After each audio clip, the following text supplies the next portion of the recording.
wabarakatuh. Bismillah, alhamdulillah, syukurillah, la haula wala quwwata illa billah.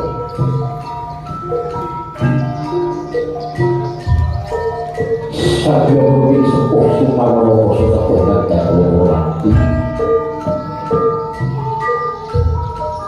Bapak Ibu kalau mengerahkan dapat kami tahu rasa kira soleh dan Gusti Allah Subhanahu wa Ta'ala. Yun saya ulang ke rumah ini juga panggil sampai kesetubuh salah lagi. Kulo kira akan lingkungan ke Jombo, tapi meskipun pakai sedaya itu yo cepo.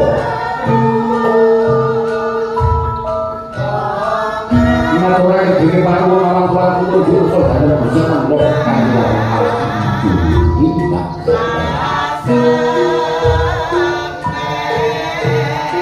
Jadi menolak saudara dan itu kami kalian kulo kapal yang ada yo aku jujur. Pada saat cari waktu pengantin itu juga atau situ pintu dan terjadi ganti. Kongsi paksa sakit. Ngerti suasana mintoko sedang ia sambil dapat berdiri. Ngerawi terus tupo. Mari panggung jualnya kajian abdi Purbawoyo aku Larasati Sinar Jordan Bagus Panisok Kapadoyo. Amin lu tak boleh kajian ngeraku jiwa manjang Musko Insya Allah. Ibu Bapak dan ada kalau bersorak satu juga Nabi Muhammad Sallallahu Alaihi Wasallam. Eka syafaatipun insya Allah sakit kita kami dunia terus kalau kita pas jadi jauh dunia. Amin ya rabbal alamin. Ibu bapak yang ada hormati, lima sahabat tingkat di Jono, bagi itu Laksono.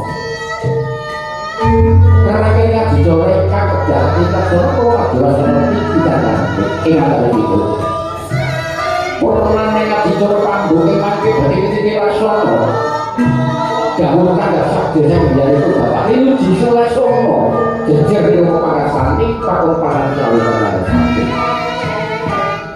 karena jika ke ujung ketika saya menjadi itu bapak di hari video ketambahan tadi cowok tumo kasari lo menjadi pun bapak ya Haji Harjito ketambahan tadi cowok tiga sebutan kerajaan juga mencari paramporo lagu berhubung cono saking sono busono besok kakek lalu juga dari Budoyo kalau suatu itu dalam saya montok, mungkin punya yang lain, mungkin tinggi gitu.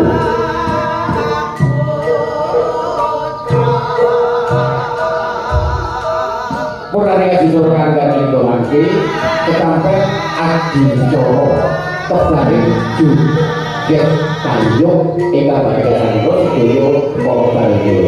Aku Larasati. Ibu bapak, ingat yang berhormati, Bapak kami mengatakan kebenarannya sebagai kebenaran apa. Pada kalian dari satu perpulau ini Pak Buko, tukutan kolaborasi berdasar tempur, dua itu menjadi pun bapak. Diuji surat sono, jujur dengan Pak Rasani, kerajinan Larasati. Pada kalian dua kolaborasi saat kami dua.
kira dini dumawau ing kalangkawan mugi winebena saking tolak sarep winebena saking siku dengganing Sang Hyang Maha Kawasa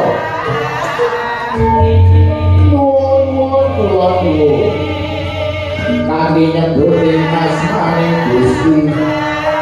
Gusti Allah ingkang Maha Mirah Maha Asih Sedawite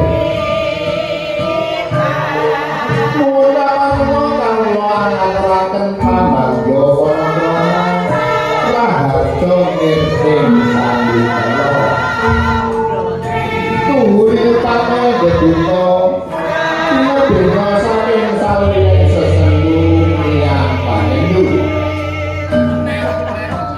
para sesepuh bini sepuh adi sepuh ingkang sampun para ing pamawas serta wektu ing pitutur ingkang pantresanaken sagunging sekakan pahormatan saha para pilengga sedaya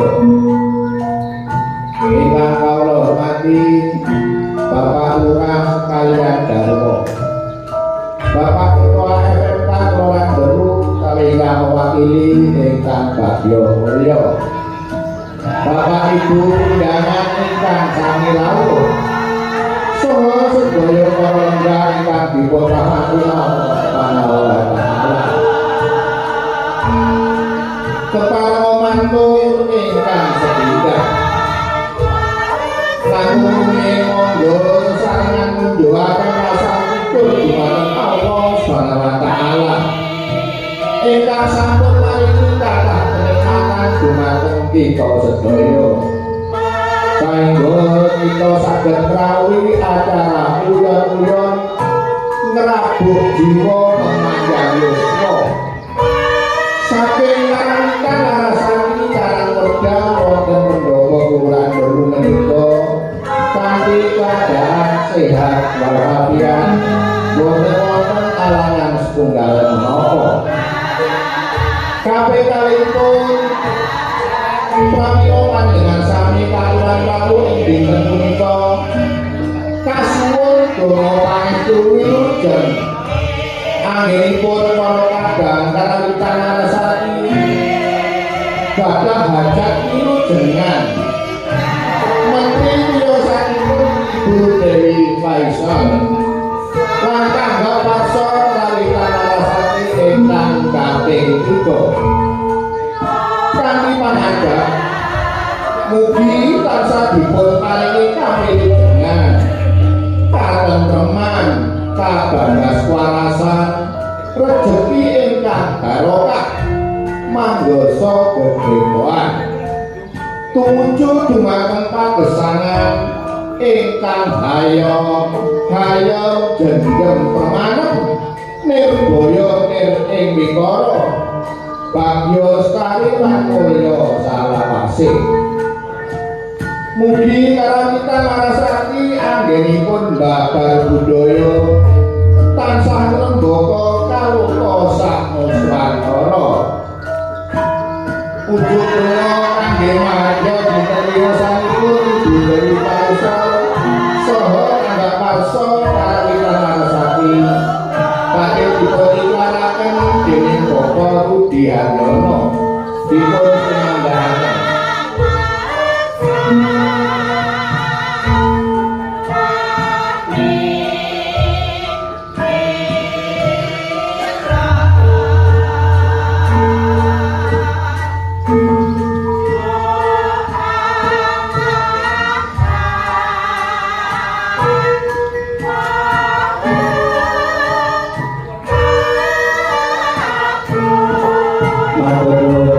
panjenengan Bapak Rudi ngatapun mari tahu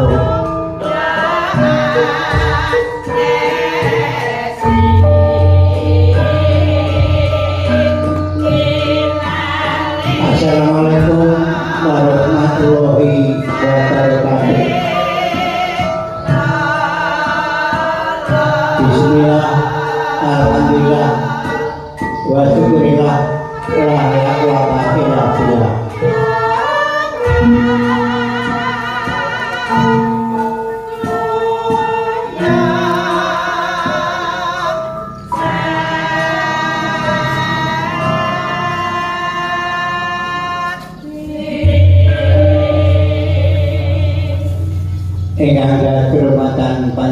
panjenenganipun Bapak Lurah, Bapak Agus Darasan Ibu ingkang dados kehormatan panjenengan Bapak Renuji ingkang kawula kathah dados pangarsaning kerawitan Karangmedal Larasati. Boten katang umpen dumateng para paraga seni kerawatan Karangmedal Larasati, Bapak Ibu ingkang boten kula sebat setunggal ingkang sinuba ing suku Basuki. Saderengipun kala matur enggal dengan menika ngingeti kita menika manungsa limrah titah sawantah ingkang pinurba lan kawasesa dening Gusti Kang Agung. Mila ing dalem menika sumangga kula dherekaken manungku puja syukur ing ngarsanipun Gusti Kang Agung dene menapa ing wekdal menika kula lan panjenengan saged tempal manunggal sapalenggan wonten area gamelan kula lan baru kanthi winengkuing suku Basuki lan kabagyan. Kanthi anyukuring nikmatipun mugi-mugi Allah Subhanahu wa taala tansah paring nikmat ingkang sagenipun dumateng kita sami. Allahumma amin. Salawat salam kunjuk ngasedalem junjungan Nabi Agung Muhammad sallallahu alaihi wasallam ingkang sampun paring pinter-pinter kedadah lan tuntunan dumateng kita sedaya dumateng margi kang sae, margi kang laras inggih agama Islam lan kita tansah ngalap sapatipun ing gunjang yaumul kiamat. Allahumma amin. Para bapak, para ibu, keparenga kawula ngami keraraken menapa kang dados niatipun kadatipun para paraga karawitan Karangmedal Larasati. Kanthi pepayung budi rahayu saha mujahaken rasa syukur dumateng Gusti Kang Maha Esa ingkang ambabar kanugrahan maujud manunggaling cipta rasa budi lan karso. Inggih mugi-mugi tansah nglebetna dumateng kawula tasih mriki pun dumateng para kadang karawitan Larasati. Amasuti wasito adi sabdaning para winasis dumugi sambut dumugi wahyaning masa kala dumawahi nugraha saking Gusti ingkang Maha Esa ingkang babar kanugrahan maujud manunggaling cipta rasa budi lan karso inggih angeluri budaya Jawi adat widiwidana ingkang sampun jeneng keretining para pujangga ingkang sampun kawruh inggih adicara wilujengan. Duh Gusti ingkang Maha Esa ingkang Maha Kuwas kepareng paring istiqolah dumateng para kadang Larasati anggenipun wilujengan ingkang setunggal inggih menika nglujengi ambal warsa Ibu Dewi Paisol inggih kanthi anyukuring nikmatipun kanthi mangajab nyuwun dumateng Gusti Kang Agung mugi-mugi Ibu Dewi Paisol mugi kaparingan rahayu lujeng bagas waras tanpa alangan satunggal menapa kaparingan rezeki agung lan sempulur saha barokah awet momong putra lan keluarga menjangipun dados manungsa ingkang piguna tumrapipun bebrayan lan nusul lan bangsanipun. Amin. Dene ingkang kalih pangajap saking Karawitan Larasati inggih menika wilujengan barokahan ambal warsa Karawitan Larasati ingkang kaping 3. Bilih Larasati menika lair dinten Sabtu tanggal 12 bulan November tahun 2023 Pak. Nggih, 23 Pak, 24 sampai 26 pas. Kanthi pangajap mugi-mugi para paraga Larasati menika saged angeluri budaya Jawi inggih karawitan lan mugi-mugi saged karawitan menika lestari saged ngrembaka dumateng Nusantara. Amin. Lan para anggotanipun saged guyub rukun. Awit guyub rukun menika patokan ingkang pertama, tanda kaparingan kawujudan antarja kaparingan bagas kasarasan, kaparingan rezeki ingkang agung lan jemur, kaparingan yuswa ingkang panjang ingkang barokah Allahumma amin. Mugi-mugi sedaya panjenengan kala wau dipun ijabahi dening Gusti Kang Agung lan sawapan kanggo pangestu wijang saking panjenengan ingkang katuran pinarak sedayanipun. Kanthi panutup pengatur menika wonten unen-unen, mbok menawi wonten pigunanipun dhateng panjenengan sami. Lali-lali dan elingno. Cah bejo-bejaning sing lali isih bejo sing eling lan waspada. Ingkang kalih Suradira jayane Kang Rat Sudrasta tekaping ulah Darmasuti tegesipun uwanen kagedayan menangan sajagat tanpa tanding yen tindake nalisir saka anggering bebener bakal lebur dening tindak utama. Dene ingkang ketiga yen sira kepengin dadi wong kajen mula singkirana watak iren dakwen dengki srei jae metakil kias kibir jobrio sapa sira sapa ingsun adigong adiguna. Dene ingkang kesawan monggo sarangan memayu hayuning keluarga, memayu hayuning sasana, memayu hayuning praja, memayu hayuning bawala. Mekaten ingkang saged kula taraken kawula manah muslimbah menawi wonten klintu lepatipun ingkang kula atur kawula nyuwun lenggah bareng sampun sami billahi taufiq wal hidayah wa billahi inayah ihdinas siratal mustaqim. Wassalamualaikum warahmatullahi wabarakatuh.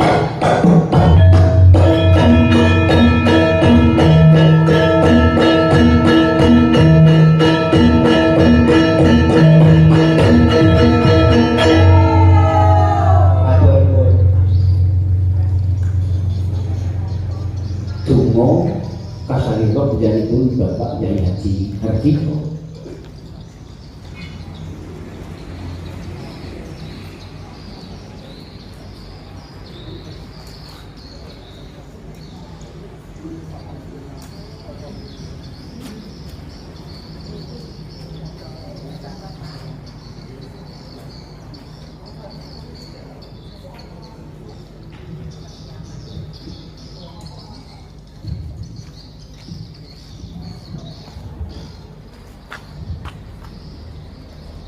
Assalamualaikum warahmatullahi wabarakatuh. Waalaikumsalam warahmatullahi wabarakatuh. Bismillah, alhamdulillah, la haula wala quwwata illa billah. Monggo Bapak Ibu hadirin kang kula hormati, kita bertemu dengan Allah Subhanahu wa taala. Mugi-mugi kajati kalih perkara wau menika biasa kondak dewi lan ulang tahunnya kalaras sakit. Harus berkata itu sebagai Allah Subhanahu wa taala. Al-Fatihah.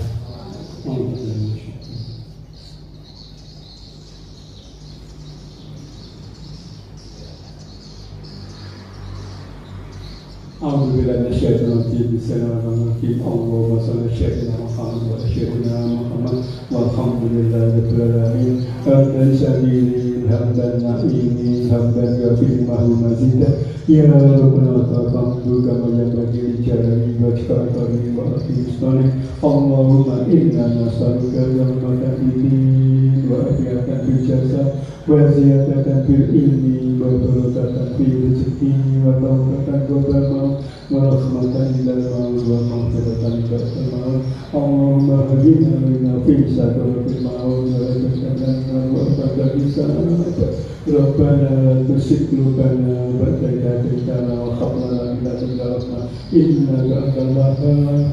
Allahumma inna bidzikrika wa syukrika wa husni ibadatik. Allahumma innaka afuwwun karim tuhibbu al-'afwa fa'fu anni. Rabbighfir li dhunubi wa liman tabi'ani warhamhuma kama rabbayani shaghira.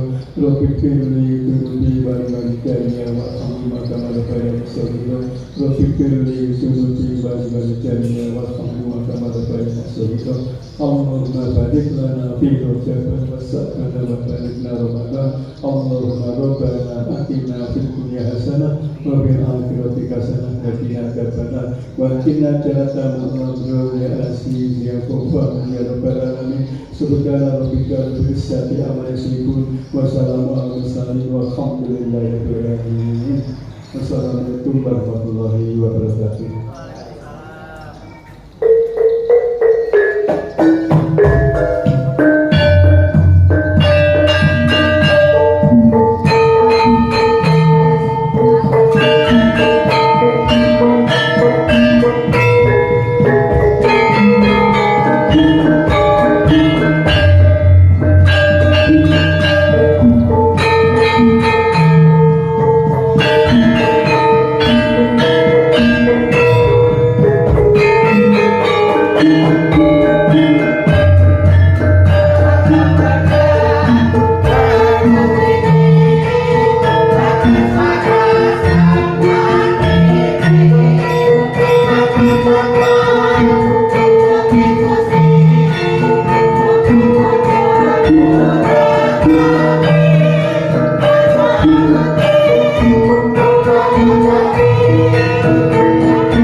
Adicara salebetipun adicara tigas bujang sumangga ingkang nampi jejebahan punten sari gogati sarata ini lirani adicara ingkang sampun karampit kasangkit kapomo kancana dening para panitia monggo.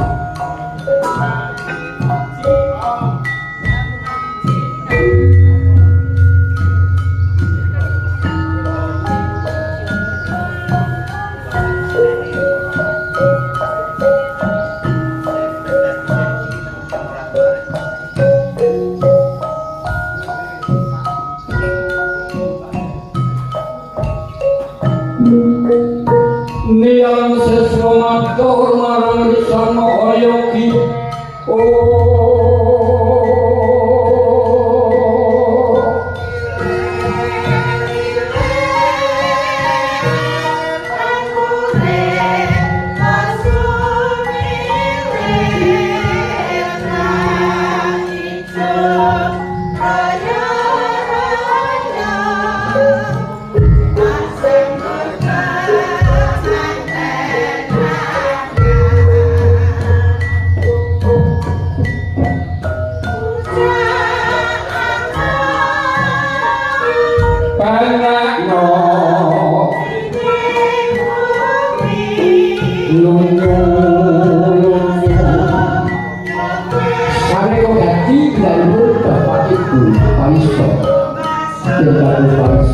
Sinarjo para Palayu Ibu Dewi nilainya didorong 3 juta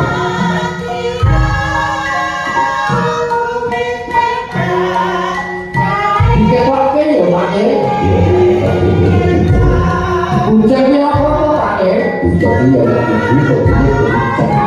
jadi orang itu mesti teknologi apa nih itu Bapak sing kudu kenceng niku atine karepe ewon dhewe kang karo wae tuju barengan Gusti ingkang kowe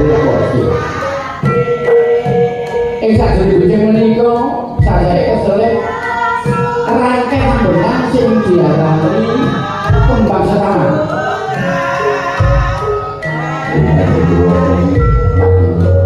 kembang setaman kuwi gunane kanggo nyambung tuwuh ketiran tuwuh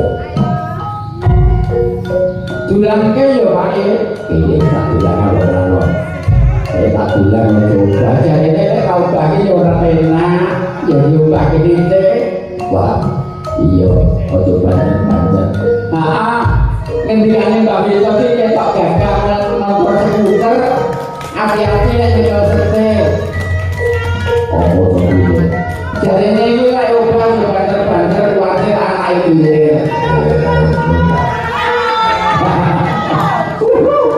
oh alah iya kembang sesama nyambung tuwa tuwuh-tuwuhan negosiasi waktu latar bapakan dan ibu-bapak yuk kawujudan Jabal Bayu Paisal lan Bu Dewi muga-muga sarwa kasilan kasanggung dari seger bundur bakas paras kalah haji selamat anane mung karo haji selamat dulu sakit orang tahu sakit susah sebenarnya kalau ada selamat jadinya Mas Faisal dan Ibu Faisal sakit itu iso selamat barokah dunia barokah akhirat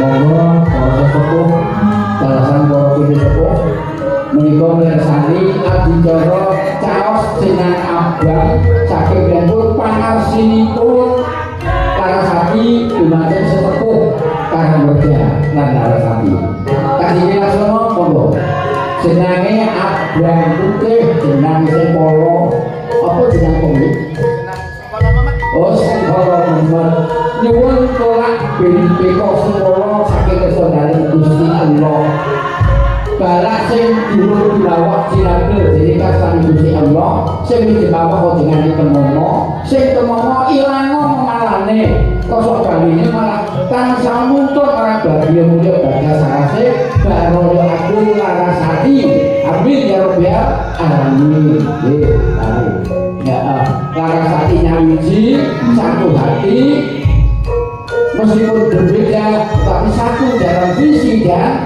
misi begitu kalau dia saya dimaksud ini kalau bui iya ini kok ada iler bumi iler bumi koyo iler bumi tepas yo jadi koyo dikepoti koyo dikiringi dari Gusti Allah muga-muga iso bangkit iso waras iso ngilir kaya pati sebab tanggung sebelum itu ya dibeli kadang malu tegese menungso sekolah jarak bisa ledake rukunke samsul ing perkara kanggo masuk dodok ira dodok kuwi bener tegese agama agama ini ben bisa apik mungkul kanggo bae hak bener dengan yo hak bener dengan nas hak bener dengan alam ya, kalau aku tahu sudah mulai menjadi